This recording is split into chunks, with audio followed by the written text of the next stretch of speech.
में तालिबान मजबूत हो रहा है और अफगानिस्तान के पड़ोसी मुल्कों में डर बढ़ रहा है। मध्य एशिया के मुल्कों में सबसे ज्यादा टेंशन है। रूस ने अफगानिस्तान को बचाने और तालिबान को कुचलने का नया प्लान सोच रखा है। खबर है कि अमेरिकी सैनिक जब पूरी तरह अफगानिस्तान छोड़ देंगे तो रूस मैदान में उतर जाएगा। रूस अपने सैनिकों को अफगानिस्तान से सटी सीमाओं पर तैनात करेगा और बाकायदा उसने तजाकिस्तान में अपनी सैनिक क्षमताओं को बढ़ाना भी शुरू कर दिया। आप इस मैप पर नजर डालेंगे तो आपको एक एक चीज क्लियर हो जाएगी। रूस की कोई भी सीमा डायरेक्ट अफगानिस्तान से नहीं मिलती, लेकिन अफगानिस्तान की सीमा तजाकिस्तान और उज्बेकिस्तान से मिलती है। लेकिन ये दोनों मुल्क सोवियत के पूर्व सदस्य होने के नाते रूस से मदद मांग रहे हैं, क्योंकि अगर तालिबान मजबूत हुआ तो वो अपने पड़ोसी मुस्लिम मुल्कों को भी खा जाएगा। इसलिए रूस तजाकिस्तान और उज्बेकिस्तान को लेकर फिक्रमंद है। तालिबानी आतंकियों की दहशत कहीं इन देशों के रास्ते रूस में घुसने की कोशिश ना कर दे, इसलिए रूस ने इन दो देशों की सीमाओं पर अपने ट्रूप्स बढ़ा दिए हैं।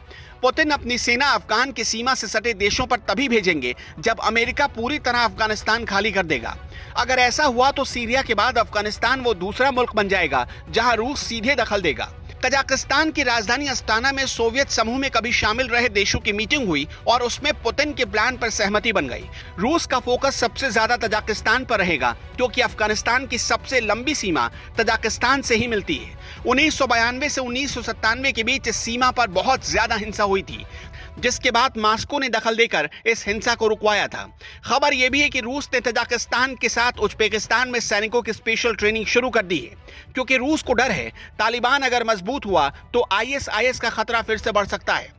अभी हाल ही में रूस के रक्षा मंत्री सरगेई शोइगु ने तजाकिस्तान का दौरा किया है। इसी मुलाकात के दौरान तजाकिस्तान ने चिंता जताई कि अमेरिका के अफगानिस्तान छोड़ते ही अफगानिस्तान के सीमा पर सटे मुस्लिम मुल्कों पर खतरा बढ़ सकता है। तो दूसरी तरफ रूस के रक्षा मंत्री भी मान रहे हैं कि अफगानिस्तान में हालात खराब हो चुके हैं, जिसे संभालना जरूरी है।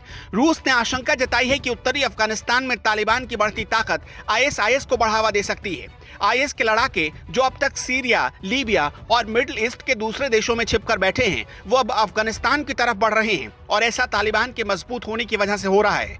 इसलिए रूस अपने साजो सामान तजाकिस्तान को भेज रहा है। उसने सैनिकों को गुरिल्ला वॉर की ट्रेनिंग देनी शुरू कर दी है।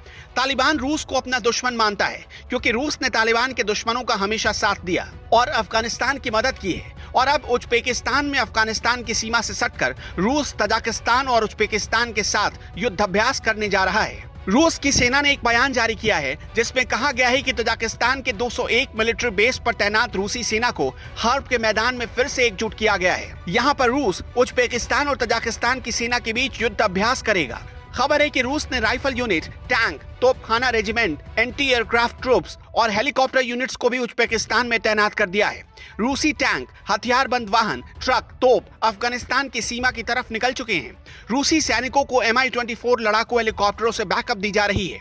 इससे पहले तजाकिस्तान के दुशांबे में रूसी सेना का अड्डा था, लेकिन अब वहां से उसे हर्ब के मैदान में शिफ्ट कर दिया गया है, जो ट्रेनिंग एरिया है। दुशांबे और ट्रेनिंग एरिया के बीच करीब 200 किलोमीटर का फासला है। रूस तजाकिस्तान की मदद इसलिए भी कर रहा है क्योंकि तजाकिस्तान रूस के कलेक्टिव सिक्योरिटी ट्रीटी ऑर्गेनाइजेशन का मेंबर है।